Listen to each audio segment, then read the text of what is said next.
Hello everyone.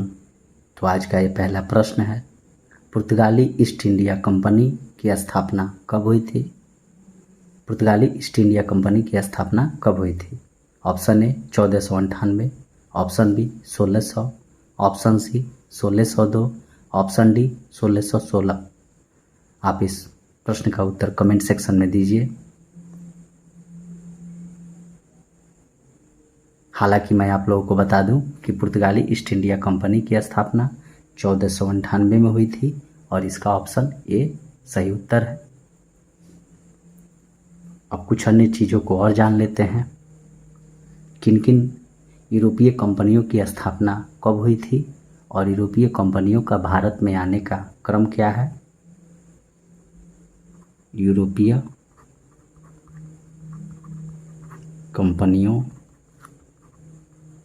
के आने का क्रम और कंपनी स्थापना का क्रम।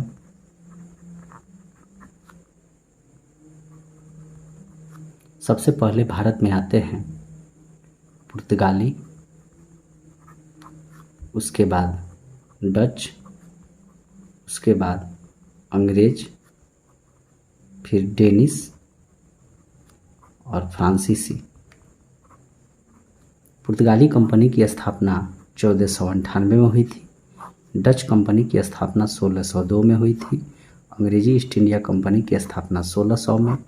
डेनिश ईस्ट इंडिया कंपनी की स्थापना 1616 में और फ्रांसीसी ईस्ट इंडिया कंपनी की स्थापना 1664 में। यहाँ एक प्रश्न जो टिपिकल प्रश्न है जिसे पूछा जा सकता है कि वह कौन सी कंपनी है जो डचों के बाद आई, लेकिन उन्होंने डचों से पहले कंपनी को स्थापित कर लिया, तो वो अंग्रेज थे। चूँकि अंग्रेज डचों के बाद भारत आए, लेकिन डच कंपनी की स्थापना 1602 में हुई थी, लेकिन अंग्रेज़ों ने क्या किया कि डचों के बाद आए लेकिन अपनी कंपनी की स्थापना उन्होंने डचों से पहले कर ली। ठीक है, अब इससे आगे हम लोग चलते हैं कि आखिर इन कंपनियों की स्थापना क्यों की गई, इनका क्या उद्देश्य था और इनकी आगे की घटनाक्रम क्या है। भारत में यूरोपीय कंपनियों का आगमन का प्रारंभिक उद्देश्य व्यापार द्वारा लाभ प्राप्त करना था।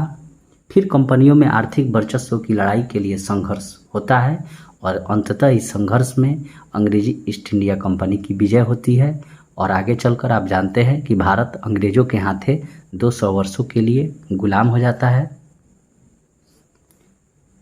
कंपनियों का गठन मध्यकाल में भारत के पश्चिमी तट से, जैसे कि दीव हुआ जो गुजरात के काठियावाड़ में है, तो मध्यकाल में भारत के पश्चिम तट से लाल सागर एवं पश्चिम एशिया के माध्यम से मसालों एवं अन्य कीमती वस्त्रों का या कीमती वस्तुओं का व्यापार होता था और मसालों की आवश्यकता यूरोप में ठंड के दिनों में मांस को सुरक्षित रखने के लिए किया जाता था और इन्हीं मसालों की उपयोगिता के कारण इन कंपनियों की स्थापना हुआ। क्योंकि उस समय फ्रिज तो था नहीं और मांस ऐसा पदार्थ है जो जल्दी सड़ जाएगा, तो ऐसी स्थिति में मसाले लगा देने के कारण उनकी उपयोगिता बढ़ जाती थी। ठीक है, अब चूँकि हुआ ये कि ये लाल सागर एवं पश्चिम एशिया के जो क्षेत्र थे, जो व्यापार के जो रूट थे, जैसे कि आप पढ़े होंगे कनिष्क के शासनकाल में सिल्क रूट था, तो जिस भी रूट से आप जाइएगा तो आपको एक टैक्स यानी कि कर के रूप में कुछ राशि देनी होगी। तो उस पर जो है लाल सागर एवं पश्चिम एशिया के माध्यम से जब यूरोपीय देशों के लिए से व्यापार होता था तो उस समय उन लोगों के द्वारा अधिक टैक्स लगा दिया गया। तो फिर यूरोपीय देशों ने वैकल्पिक मार्ग की व्यवस्था करने के लिए स्पेन एवं पुर्तगालियों ने भौगोलिक खोज प्रारंभ किया और इसी भौगोलिक खोज के क्रम में 1494 ईस्वी में स्पेन का कोलंबस भारत की खोज करने निकला, लेकिन कहाँ पहुँच गया? अमेरिका पहुँच गया। अर्थात स्पेन निवासी कोलंबस ने अमेरिका की खोज की थी। उसके बाद 1498 में ये वास्को डी गामा पुर्तगाली आपको केप ऑफ गुड होकर 90 दिन की यात्रा के पश्चात गुजरात के अब्दुल मलिक की सहायता से केरल के कालीकट बंदरगाह पहुंचता है और वहां कालीकट बंदरगाह पहुंचता है। चूँकि कालीकट बंदरगाह पर अरब के व्यापारी पहले से व्यापार कर रहे थे, तो चूँकि वास्को डी गामा जो यूरोपीय था और अरब व्यापारियों के बीच भिड़ंत तो होनी ही थी, चूँकि अरब के व्यापारियों से जमोरिन जो वहाँ का स्थानीय नेता था, राजा था, उससे उसकी बनती नहीं थी, तो उसने वास्को डी गामा का साथ दिया। ठीक है, अब इससे आगे हम लोग चलते हैं और इस क्रम में वास्को डी गामा इंडिया में व्यापार करता है। जब व्यापार करके पुर्तगाल जाता है तो चूँकि इसको सारे खर्चे छाँट कर 60 गुना अधिक लाभ हुआ था, तो ढिंढोरा तो पिटा ही जाएगा। ठीक 1500 में दूसरा पुर्तगाली अभियान अल्ब्रेज कैब्राल के नेतृत्व में भारत आता है। यहाँ से एक प्रश्न पूछा जा सकता है कि प्रथम तो वास्को डी गामा आया था और दूसरा कौन सा पुर्तगाली अभियान आया था 1500 में? अल्ब्रेज कैब्राल के नेतृत्व में आया व्यापार के उद्देश्य से। उसके बाद 1503 में पुर्तगालियों ने पहली व्यापारिक कोठी कोचीन में खोली। ये फैक्ट्री क्या है? यानी कि वेयर हाउस या भंडार गृह, जहाँ मसालों को सुरक्षित रखा जाता था। अब इससे आगे चलते हैं कि पुर्तगालियों के आने के दो मुख्य उद्देश्य थे। मुख्य रूप से पहला, अरब एवं वेनिस के व्यापारी का भारत से प्रभाव को समाप्त कर देना है। चूँकि इन लोगों ने बहुत ज़्यादा टैक्स वसूला था पहले अपने क्षेत्र के तरफ से जाने देने के लिए, तो यहाँ से ये चाहते थे पुर्तगाली कि अरब एवं वेनिस के व्यापारियों का भारत से प्रभाव को समाप्त कर देना है और ईसाई धर्म का प्रसार करना है। ठीक है, चूँकि अब इससे कहानी आगे बढ़ेगी, तो चूँकि पुर्तगाली वायसराय के कार्यकाल के हिसाब से हम लोग चीज़ों को पढ़ेंगे। चूँकि यहाँ पुर्तगाल के प्रतिनिधि तो वहीं थे, तो सबसे पहला जो पुर्तगाली वायसराय था उसका नाम फ्रांसिस्को दी अल्मोड़ा है और उसका कार्यकाल 1505 से लेकर 1509 है। ठीक है, इसने 3 कार्यों को मुख्य रूप से किया। पहला, ब्लू वाटर पॉलिसी यानी कि शांत जल की नीति इसी ने लाई। काट यानी कि परमिट व्यवस्था और काफिला व्यवस्था को शुरू फ्रांसिस्को दी अल्मोड़ा ने ही किया। ब्लू वाटर पॉलिसी क्या है? पुर्तगाल सरकार से यह इसको आदेश मिला था कि ऐसा दुर्ग बनाओ जिसका उद्देश्य तुम्हारी सुरक्षा न होकर हिंद महासागर का पूर्ण नियंत्रण लेने का हो। यानी कि यहाँ वे अपने हथियार साजो सामान रखने की सोच रहे थे और इससे इसको क्या फ़ायदा हुआ कि फ्रांसिस्को दी अल्मोड़ा ने तुर्की, गुजरात और मिस्र की संयुक्त सेना को पराजित कर द्वीप पर अधिकार कर लिया और द्वीप पर अधिकार हो जाने से पूरे हिंद महासागर पर पुर्तगालियों का पूर्ण नियंत्रण स्थापित हो गया। जब पूर्ण नियंत्रण स्थापित हो गया तो पुर्तगालियों ने काट यानी कि परमिट व्यवस्था चलाई। ये परमिट क्या है कि आपको हिंद महासागर क्षेत्र से व्यापार करने के लिए आना जाना है या व्यापार करना है, तो इसके लिए मेरा ये कार्ड है, इसको रखिए और आप जो है बदले में हमको टैक्स दीजिए। ठीक है, तीसरा आता है काफिला व्यवस्था जो अल्मीड़ा ने शुरू किया।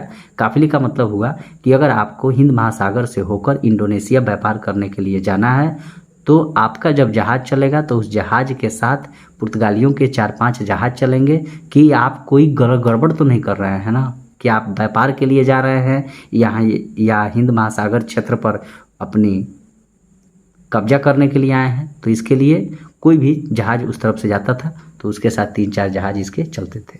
ठीक है, अब आते हैं अल्फांसो दे अल्बुकर्क जो 1509 से लेकर 1515 तक कार्यकाल रहा और चूंकि भारत में यह एक स्क्वाड्रन कमांडर के रूप में आया था, आगे चलकर यह 1509 में वायसराय बनता है। 1510 में गोवा को बीजापुर के सुल्तान यूसुफ आदिल शाह से छीन लेता है और आगे चलकर पुर्तगालियों की व्यापारिक राजधानी गोवा ही बनती है।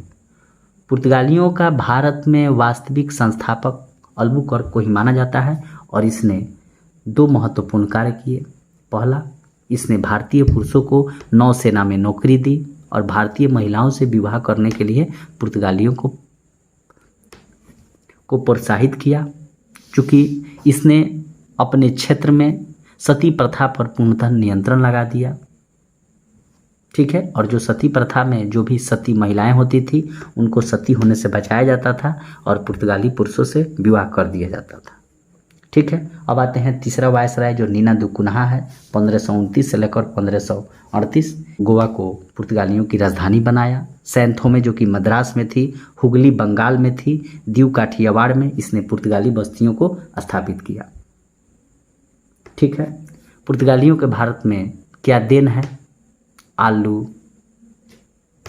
तंबाकू, मक्का, पपीता, अनानास, लाल मिर्च, प्रिंटिंग प्रेस, जहाज बनाने की कला भारतीयों ने पुर्तगालियों से ही सीखा और भारत में पहली जो प्रिंटिंग प्रेस से जो बुक छपी थी 1536 में, वो आयुर्वेद की थी। पुर्तगालियों की ही देन है गोथिक कला। ये गोथिक कला क्या है इसको यहाँ देखिए, ये बिल्डिंग हो गया, एक बिल्डिंग हो गया, और एक इस बिल्डिंग के सहारे अन्य बिल्डिंग्स, जैसे ऐसे बिल्डिंग आपने देखा ही होगा। इस बिल्डिंग के सहारे ये जो ऐसे बनता था ये बिल्डिंग, तो ये गोथिक कला है।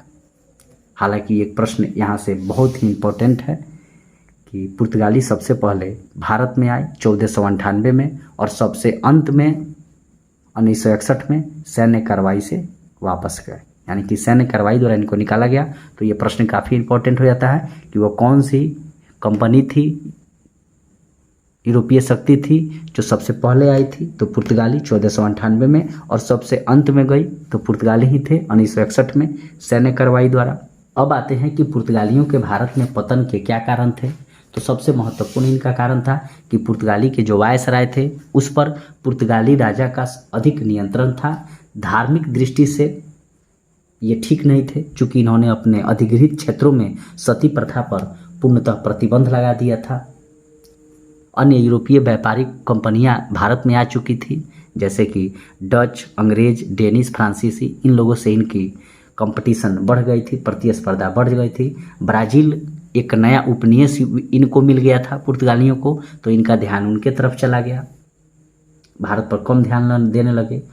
कि ये गुप्त रूप से व्यापार करते थे, चोरी छुपे लूटपाट भी कर लेते थे, डकैती भी कर लेते थे। चूँकि हुगली में भी इन्होंने कई बस्तियों को लूटा था।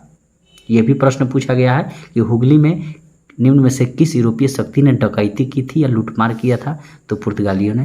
तो यही सब कारण है जिनके कारण पुर्तगालियों का भारत से पतन हुआ।